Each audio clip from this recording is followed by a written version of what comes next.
और कई संसार के लोग ऐसे भी हैं जिनका मन, जिनका चित्त, जिनकी वृत्ति शिव में लगी हुई है। एक कथा सुनी, उसमें भी मन नहीं भराया, दूसरी फिर सुन रहा है, तीसरी फिर सुन रहा है, मन नहीं भरा रहा। और होना चाहिए ऐसी प्यास परमात्मा को पाने की। उदर की तृप्ति भोजन से है, आत्मा की तृप्ति भजन से है। वो प्यास हो हमें परमात्मा को पाने की, शंकर से मिलन की एक आस लगी रहे, क्यों मिलेगा और मेरे सम्मुख में आएगा।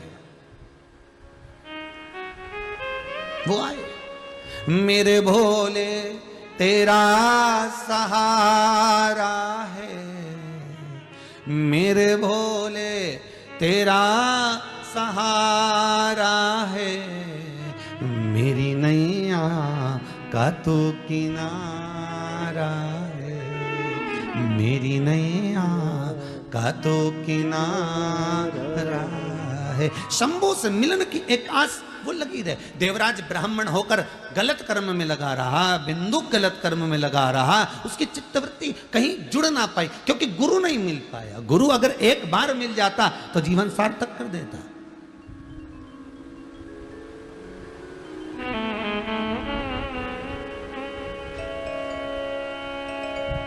एक बार अगर मिल गया गुरु तो फिर जीवन सार्थक। नहीं मिला,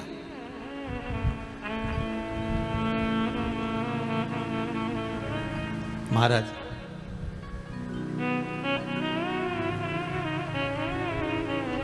एक ही है संसार में जो तुम्हारे मुख पर तुम्हारे दोष बता सकता है। कौन? जम के बोलिए जरा। गुरु। एक मां भी अपने बच्चे का दोष नहीं बताएगी, छुपा लेगी। एक पिता भी अपने बच्चे का दोष नहीं बताएगा, छुपा लेगा। अरे गुरु अपने शिष्य के सामने मुंह पर बोल देता है, तू ऐसा है, तूने क्यों ऐसा क्यों करा, तूने बात, तू मोबाइल का ज्यादा प्रयोग क्यों करता है, रख दिया कर, इतनी रात तक नहीं चलाना, ऐसा नहीं करना। केवल एक गुरु होगा जो बार बार टोकेगा, सतगुरु होगा जो बताएगा। और कुछ देर अगर गुरु के पास बैठो तो वो पक्का है तुमको धोने का प्रयास करेगा, निखारने का प्रयास करेगा, अगर गुरु की शरण में। पर बहुत कम लोग होते हैं जो गुरु के पास जाकर बैठते हैं, क्योंकि उनको मालूम है अगर गुरु जी के पास जाकर बैठेंगे और कुछ बोल दिया तो, गुरु जी कुछ कह दिए तो, गुरु जी कुछ कहे तो वो गुरु निखारता है, खूब रगड़ता है, खूब मलता है।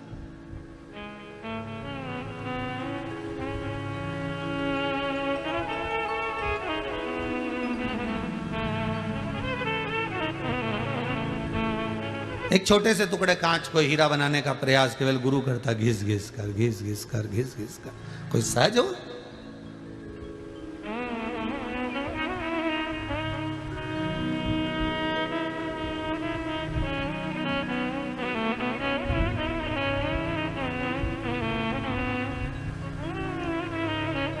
रुक्मणी जी को भगवान कृष्ण नहीं मिलते।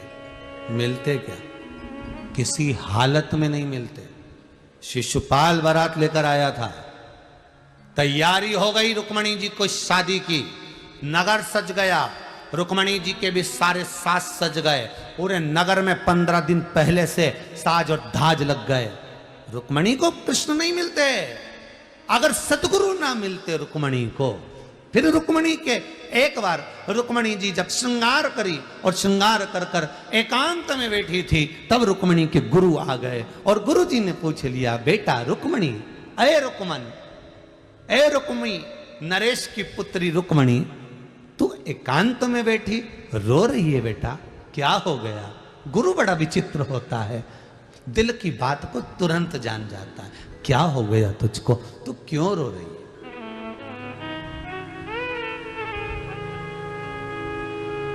तेरे नैनों में जल भरा है रुक्मणी, तू रोती है क्यों? कारण क्या है? रुक्मणी जी कहती हैं, गुरुदेव अगर मैंने कहा और यह बात अगर मेरे पिता को, मेरे भाई को, रुक्मी को मालूम पड़ गया, रुक्म बाहू को मालूम पड़ गया, तो फिर तो मेरी गति बिगड़ जाएगी। मैं किसको कहूं ये बात? मैं कह नहीं सकती गुरुदेव, मैं किसी के सामने बोल नहीं सकती गुरुदेव।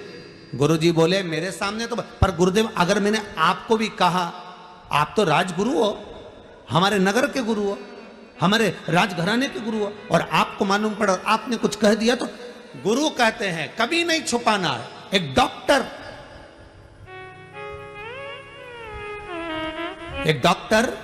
एक रसोईया, एक सदगुरु, इन तीन से कभी नहीं छुपाना। डॉक्टर से अगर रोग छुपाओगे तो बीमारी बढ़ेगी, आपने अगर रोग छुपा लिया तो बीमारी बढ़ना है। सब बता दो, सब जो जो हो रहा है सब बताओ, तो भी इलाज कर सकता है। तुम छुपा कर रखोगी, एक बीमारी बता दी तुमने, दूसरी नहीं बताई, दूसरी नहीं बताई, तीसरी नहीं बताई, तो छुपेगी तो बीमार होगी। ये इतने सारे लोग ये कोरोना महामारी में, दूसरी लहर में जो मरे हैं, शांत हुए हैं, ये क्यों हुए?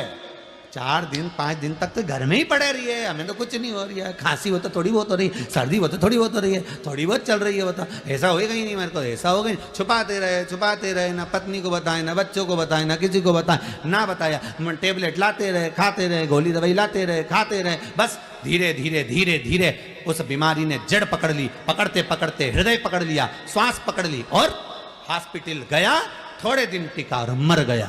छुपाया इसलिए मरे। कोरोना की जांच कराएंगे, लोगों को क्या मालूम पड़ेगा? लोग कहेंगे इसको कोरोना हो गया। अरे दरबार, अरे बीमारी छुपाने से बढ़ती है साहब।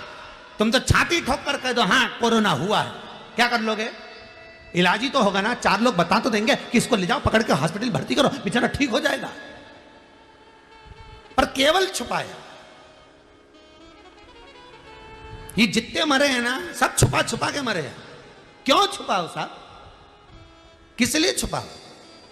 पत्नी कह रही किसी को मत बताना, तुम, मैं सब इलाज करवा दूंगी। पति कह रहा तू चुपचाप पड़ी रहे, मैं सब इलाज कर दूंगा, मैं अच्छे डॉक्टर से बात कर रहा हूं, मैं फोन पे संपर्क में लगाऊं, मैं ये ला रहा हूं, मैं वो ला रहा हूं। पर जांच मत कराना, जांच मत कराना। मालूम पड़ गया मोबाइल में मैसेज आएगा, सबको सूचना मिल जाएगी इसको कोरोना हो गया है। हे राम द्वारकानाथ, गजब का छुपाओ तो ये जाओ। कौन सा बोले चले मत छुपा। हम तो अच्छे का इलाज कर देते। फिर परिवार वालों ने कहा एक काम करो, इसको अच्छी अदरक का दूध दे दो, हल्दी का दूध दे दो। और व्हाट्सएप पे तो बहुत सारे डॉक्टर उन चीज़ों लिख के भेज रहे थे, ये कर दो, वो कर दो, नींबू का रस डाल दो, नाक में ये डाल दो, उसमें वो डाल दो, सब कर। के बाद क्यों निपटी गया रही है? इसके बाद क्यों मरा है? छुपाया। पहले जैसे ही तकलीफ हुई थी जांच कराता, दवाई खाता, बाल बाका नहीं होता, पर छुपाया। गुरु से क्या छुपाना, सदगुरु से क्या छुपाना, डॉक्टर से क्या छुपाना? यही तो शिव पुराण कह रही है कि छुपाना क्या है।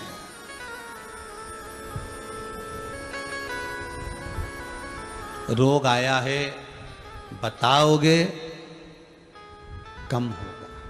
कितना सुंदर कहा है अग्नि पुराण में, अपने दोष भगवान के सामने, गुरु के सामने, माता पिता के सामने, दुनिया के सामने गिना दोगे तो कट जाएगा।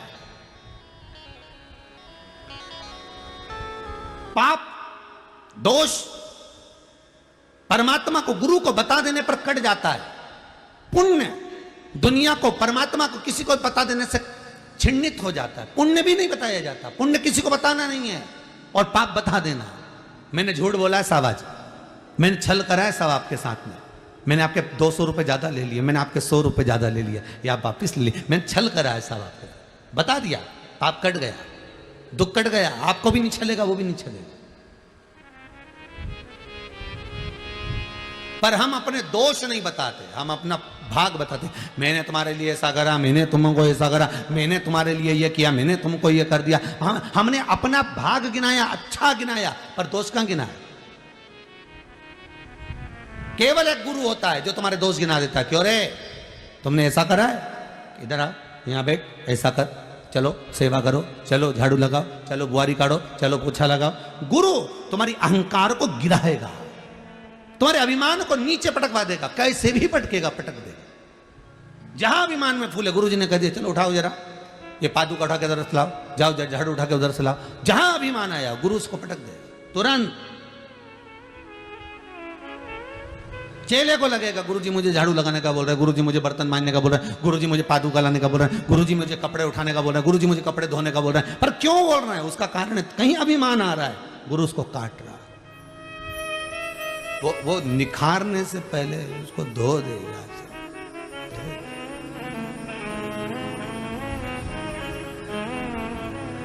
निखारना है उसको। कितना सुंदर लिखा है अग्नि पुराण में, स्वयं व्यक्ति 7 जन्म भी ले ले तो भी अपने दोष निकाल नहीं सकता। कितने जन्म? जितने टीवी के सामने बैठे हो आस्था चैनल पर, 7 जन्म भी ले ले, अग्नि पुराण कहती है, तो भी व्यक्ति अपने दोष नहीं निकाल सकता। 7 जन्म भी ले ले तो दोष नहीं निकाल सकता। शिव पुराण, अग्नि पुराण, लिंग पुराण कहती है नर्मदा। ऑनलाइन ये कुबेरेश्वर बाबा के पावन धरा से श्रवण करवा रहे हैं। उन्हीं के प्रतिनिधि के रूप में, शिव और पार्वती के रूप में यहाँ पूजन में विराजमान हमारे गौरव जी के माता पिता और जो एक आनंद की राशि है परमात्मा के पावन चरणारविंद।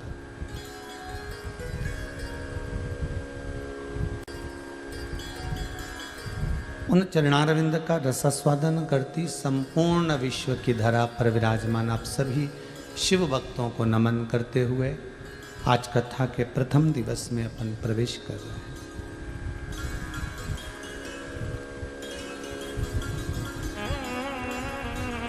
जिस पुराण को हम श्रवण करने के लिए बैठे हैं, ये पुराण कोई साधारण नहीं है महाराज।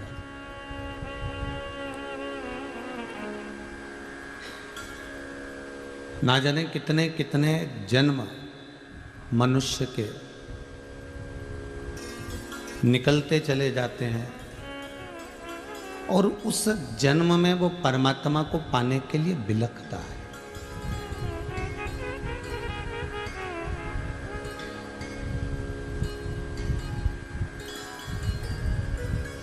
परमात्मा को पाने के लिए वो बिलखता है।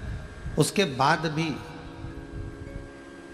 वो परमात्मा की शरणागति को प्राप्त नहीं कर पाता।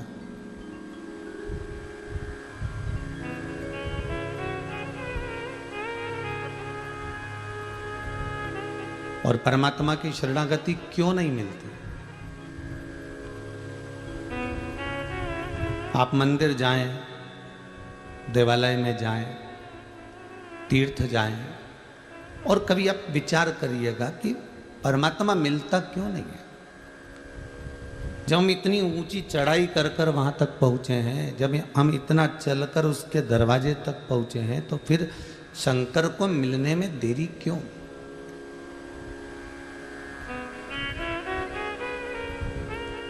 वो किस लिए नहीं मिलता?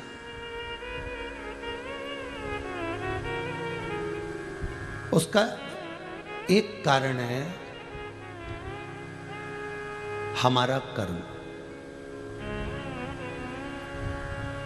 हम पूर्व में जो कर्म कर कर आए हैं, उस कर्म के अनुसार हमें परमात्मा का साक्षीकरण नहीं हो पाता, हमें उसका दर्शन, हमें उसका दीदार नहीं हो पाता, हम उसको देख नहीं पाते, हम उसका स्मरण नहीं कर पाते।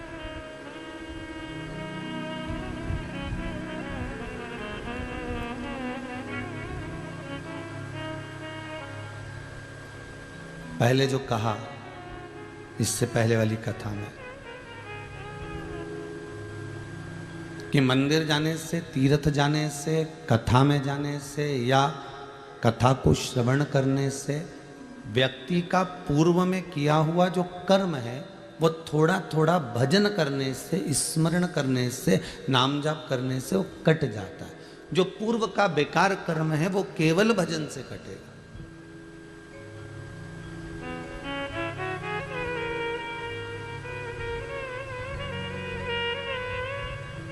हम जितने कदम चलकर भगवान की भक्ति की ओर अग्रण्य होते हैं, हम जितने कदम चलकर परमात्मा के द्वार पहुंचते हैं, हम जितने कदम चलकर परमात्मा की शरणागति को प्राप्त करते हैं, उतने हमने पूर्व के कर्म जो करे हुए हैं, जिसमें हमने कुछ गलत करा होगा, जिसमें हमने झूठ बोला होगा, प्रपंच करा होगा, छल करा होगा, बेईमानी आदि करी होगी, वो सब धीरे धीरे कर कर वो कटते हैं।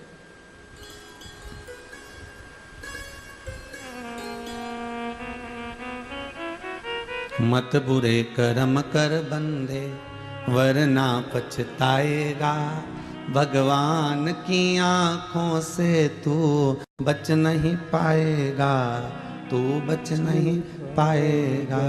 अरे ओ अज्ञानी मत कर नादानी। हम जितने भी कर्म कर रहे हैं उस कर कहा था कि हॉस्पिटल में पड़ा हुआ व्यक्ति बहुत दिन तक अगर पड़ा रहता है, हॉस्पिटल में बहुत दिन तक पड़ा हुआ है, तो फिर वो डॉक्टर से कहता है साहब मेरी दुकान चलाने वाला कोई नहीं है, मेरा घर चलाने वाला कोई नहीं है, डॉक्टर साहब आप एक काम करिए कि ये सब दवाई वगैरह मुझे लिख दो, ये बॉटल भी मैं घर चढ़वा लूँगा, ये इंजेक्शन भी मैं घर लगवा लूँगा, मैं टेबलेट भी घर में ले लूँगा, जांच भी घर पर करवा लूँगा। आप तो अब मैं यहाँ हॉस्पिटल में नहीं रह सकता, अब मैं नहीं भोग सकता, अब मुझे आप थोड़ी सी दवाई लिख दो, आप पर्चा बना दो, मैं इसको लेकर चले जाता हूँ और अब मैं वहाँ पर घर पर सब ले लूँगा, घर भी देख लूँगा, दुकान भी चला लूँगा और घर को भी साथ लूँगा। आप मुझे थोड़ी सी दवाई आप लिख दीजिए, थोड़ा सा आप मुझे लिख दीजिए।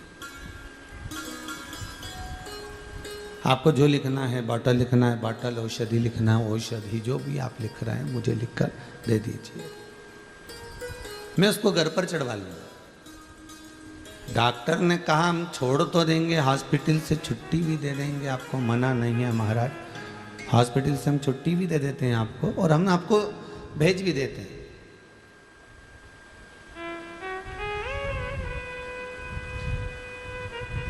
मना नहीं है, पर इतनी बीमारी के बाद में आप एकदम जाकर दुकान मत बैठ जाना, नहीं बैठूंगा, आप तो दो। इतनी बीमारी के बाद एकदम बाजार मत घूमना हो, हाँ आप तो बस दवाई लिख दो, बोतल लिख दो, इंजेक्शन लिख दो, मैं ले लूँगा। और वो लेकर आ गया, दवाई भी ले रहा है, बोतल भी चढ़वा रहा है, इंजेक्शन भी ले रहा है। ये पूर्व में कथा में हम कह चुके हैं, आज स्मरण आया है इसलिए वापिस उसको लिया है।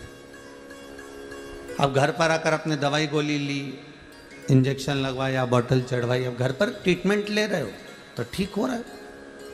उसी तरह हम जो कर्म कर कर जाते हैं और ऊपर जाकर नरक के किसी बेड पर जाकर पड़ जाते हैं, नरकों का भोग हम भोग रहे होते हैं, इतना नरक भोग लिया होता है, इतना नरक भोग लिया होता है कि अब ये जीवात्मा तड़पती है। और जब जीव आत्मा गरुड़ पुराण में लिखा इतनी तड़पती है तो ये परमात्मा से कहती है कि अब मुझे क्षमा कर दो, मुझे अब वापस जन्म दे दो, मुझे मृत्यु लोक में भेज दो, बाकी की गोली दवाई मैं नीचे खा लूंगा,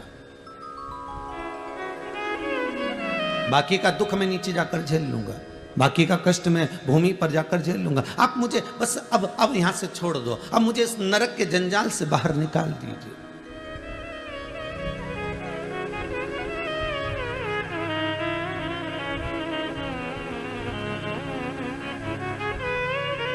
और इस नरक से मुझे जब आप बाहर निकाल देंगे, इस नरक से आप मुझे जब छोड़ देंगे, मैं मृत्यु लोक में जाकर जो थोड़ी बहुत ट्रीटमेंट है, थोड़ी बहुत दवाई, थोड़ी बहुत बोतल, थोड़े बहुत इंजेक्शन लेते रहूंगा। तो यहाँ मृत्यु लोक में कई लोग कहते हैं महाराज जी ये तो बताओ कि हमने पूर्व में कौन सा कर्म किया जो आज आकर हम भोगना है। ये भोग क्यों रहे? क्योंकि ऊपर नहीं भोग पाए पूरा तो नीचे आकर भोगना पड़ रहा है। वहां से हाथ पैर जोड़ के तुम छुट्टी करा के लिया है।